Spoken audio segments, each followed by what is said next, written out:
Another day and another video from me. I want to talk to you about yoga, about paying attention to so-called coincidences, about listening to your intuition, and about how years later something that you said yes to at one particular point will really take you to another very interesting direction. But first of all, let me tell you that yoga came to my life when I was in my 1 month and a half medical leave after my job in London, after, during that particular bowling problem I had in London. So I was recovering from high stress, and one day I was just walking aimlessly through the town. I did not know many people at the time because we were new in the town, and because for a couple of years I was just doing this commuting back and forth, and it does not leave you any time for any socializing or getting to know people. But so at that day I was walking not far away from the railway station, and for the first time ever I went to a little arcade called Enterprise. I've never been there before. Something pushed me, something told me somehow, just take that route, go there. And I wandered around, and I saw a staircase. I had no idea what was there, so I was curious, and I went up the stairs, and on the right hand side I saw some lovely colors. There were some lovely colorful clothes outside, and a little sign, yoga. The door was open. I went inside, and I got to meet a wonderful, wonderful lady, Venke. So I got to find out later that she was the owner of that yoga studio, and we had a heart-to-heart conversation. So I had no idea who she was. She had no idea who I was, but we felt a deep connection, soul-to-soul connection, and she listened to me. I was in tears, I cried, and she listened. And that was an absolutely magnificent thing that I'm really grateful for. Because that little hug that I received from her, and that listening exercise that she actually practiced in front of me, were the first steps towards a wonderful time I got to have in that studio. It is a place where I met many, many people that are still my friends in this town. It is a place where I got to listen to live kirtan for the first time in my life. So I was aware of kirtan. I had CDs with kirtan, but I've never been part of a live event. And that place became sort of it was like a little scene of various special events, one of them being kirtan, and I loved it. And whenever I was able to, I started to go to those events. I started to go to the yoga classes, and this is how yoga actually came to my life. I don't want to say that I became a super yoga fanatic, because I was not. But whenever I was going, I knew it was a safe place. I knew there were faces which were smiley, they were kind, because that place was created with this thing in mind, kindness. Her studio is still is in Eastbourne, in the same place, and I know that it continues to change many, many lives. And so I will always be grateful to her, to that little community that I'm still sort of more or less part of, but I'm not an active member anymore. Years later, let's say, about 8 years later, would it be, or 9? Actually, at the beginning of this year, end of last year, I started to do some Kundalini yoga, following some online classes. It was not the first time, because I've been doing on and off yoga for quite a few years, but never in a very, dedicated way. But at the end of last year, something triggered in me, and I wanted to do this Kundalini yoga classes, which with a wonderful organization. I'm going to put the link in this video, because I really think it is worthwhile. I think that their offer is really superb. So I got to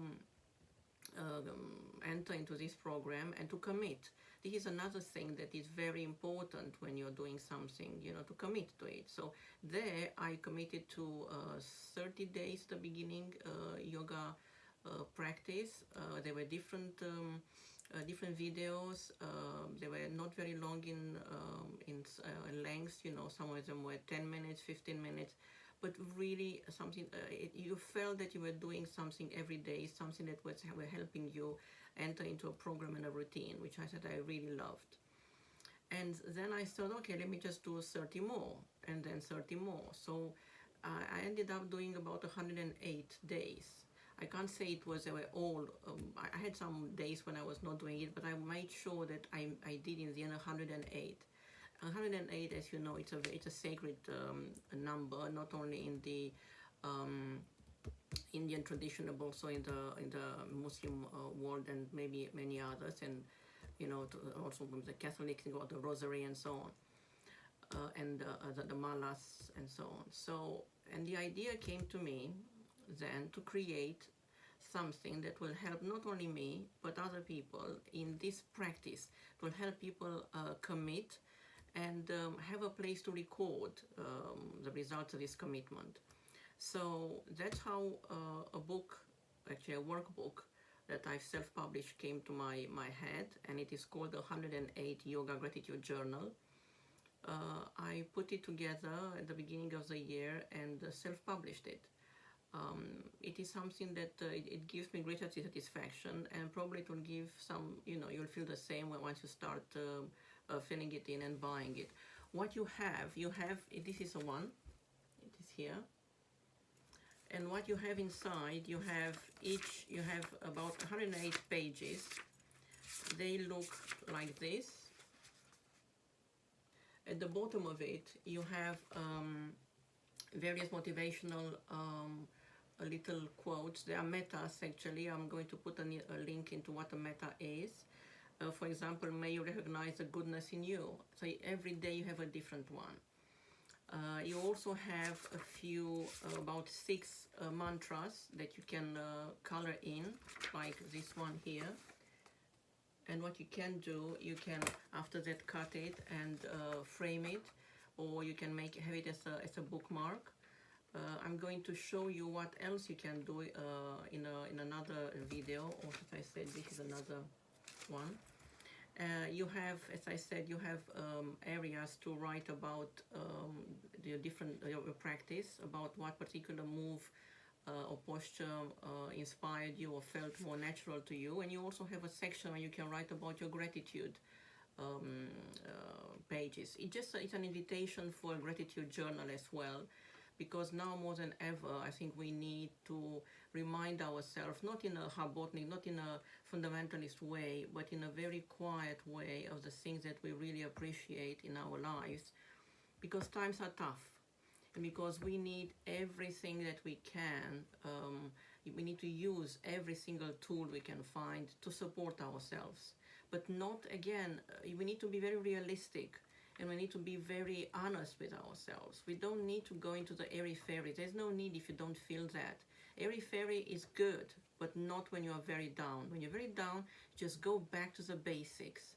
You are grateful for being able to, you know, get out of your bed.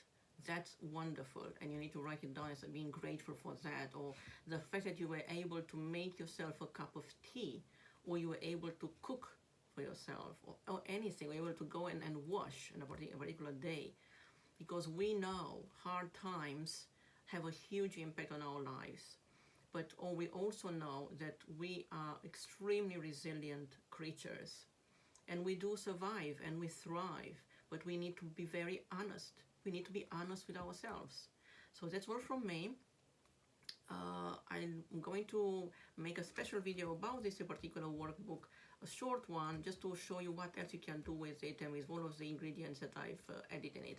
They are ingredients because I like cooking, so I use the word ingredient. That's all from me. Bye bye.